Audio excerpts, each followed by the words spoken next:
दोस्तों, ये तो हम सब जानते हैं कि 15 दिन में अमावस्या और 15 दिन में पूर्णिमा आती है। लेकिन आज मैं आपको बताऊंगी कि अमावस्या हम क्यों मानते हैं। अमावस्या हिंदू पंचांग का वह दिन होता है जब चंद्रमा दिखाई नहीं देता है। उस दिन चारों ओर अंधियारी ही अंधियारी छा जाती है। चंद्रमा बिल्कुल भी दिखाई नहीं देता है, क्योंकि यह कृष्ण पक्ष की अंतिम तिथि होती है और इसे आध्यात्मिक रूप से बहुत महत्वपूर्ण माना जाता है। अमावस्या को पितरों मतलब पूर्वजों का दिन माना जाता है। इस दिन तर्पण, पिंडदान और दान करने से पितृ प्रसन्न होते हैं और आशीर्वाद देते हैं हमें। चंद्रमा मन का कारक माना गया है। अमावस्या पर साधना, जप और ध्यान करने से मन की अशांति, डर और नकारात्मक विचार दूर होते हैं। और अमावस्या के बाद चंद्रमा फिर से बढ़ता है, इसलिए यह नए कार्य, नई सोच और आत्मशुद्धि का प्रतीक है। और ऐसा कहा जाता है कि इस दिन किया गया दान, जैसे अन्न, वस्त्र, तिल, काले चने, कई गुना फलदायी माना जाता है।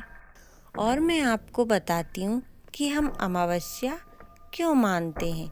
पितृदोष से मुक्ति पाने के लिए, मन की शांति और आत्मिक शुद्धि के लिए, जीवन की बाधाएं दूर करने के लिए, धार्मिक परंपराओं और संस्कारों के पालन करने के लिए। अमावस्या पर हमें क्या करना चाहिए? सुबह स्नान कर तिल मिले जल से सूर्य को पानी देना चाहिए, दान पुण्य करना चाहिए, मौन जप ध्यान करना चाहिए, गरीबों और ज़रूरतमंदों की सहायता करना चाहिए।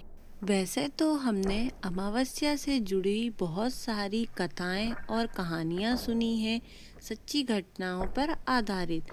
आइए मैं भी आपको एक छोटी सी कहानी सुनाती हूँ अमावस्या की, जो एक सच्ची घटना है। गांव के किनारे एक छोटी सी झोंपड़ी में सीता अपने छोटे बेटे मोहन के साथ रहती थी। पति का देहांत हुए कई वर्ष हो चुके थे। जीवन संघर्षों से भरा था, पर सीता का विश्वास कभी डगमगाया नहीं था। उस दिन अमावस्या थी। गांव के लोग कहते थे, अमावस्या की रात बहुत भारी होती है, इस दिन बाहर नहीं निकलना चाहिए। आपने भी सुना होगा दोस्तों कि हमारे भी माता पिता हमें अमावस्या के दिन 12 बजे के बाद दिन में कहीं आने जाने से मना करते हैं। रात को निकलते नहीं हैं हम घर से बाहर।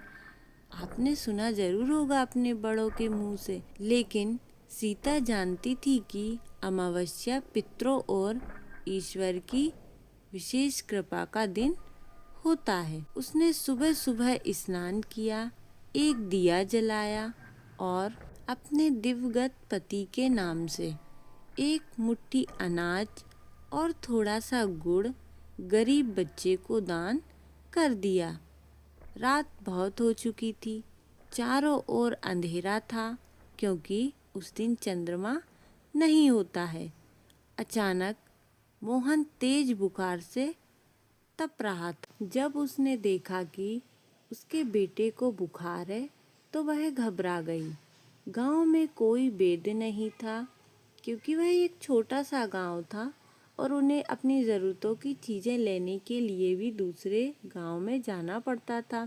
यह सब सोचते सोचते उसकी आंखों से आंसू बहने लगे और वह मिट्टी के दीपक के सामने बैठ गई और बोली, हे प्रभु, आज अमावस्या है। अगर इस दिन की पूजा दान में कोई शक्ति है तो मेरे बच्चे की रक्षा करना भगवान। थोड़ी देर बाद तेज हवा चलने लगी, दीपक की लौ तेज हो गई और झोंपड़ी के भीतर अद्भुत शांति फैल गई। सीता को ऐसा लगने लगा था कि उसके सर पर किसी माँ ने अपना हाथ रख दिया हो। थोड़ी देर बाद उसकी नींद लग गई और सुबह सूरज निकला तो मोहन का बुखार पूरी तरह उतर चुका था।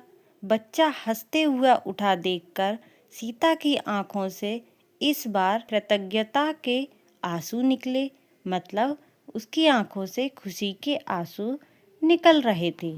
और कुछ दिनों बाद गांव के जमींदार ने सीता को अपने घर पर काम दे दिया। मोहन की पढ़ाई होने लगी अच्छे से और झोंपड़ी में फिर से उम्मीद का उजाला भर गया। सीता रोज कहती थी, अमावस्या अंधकार नहीं, विश्वास की परीक्षा है। जो इस दिन श्रद्धा रखता है उसके जीवन में चमत्कार जरूर होता है। और वह अपने बेटे से कहती, अमावस्या डर की नहीं, श्रद्धा की तिथि है। सच्ची प्रार्थना कभी खाली नहीं जाती मेरे बेटे। छोटा सा दान भी बड़ा चमत्कार बन सकता है। आपको मेरी ये कहानी कैसी लगी कमेंट में ज़रूर बताएं। राधे राधे, जय श्री कृष्ण।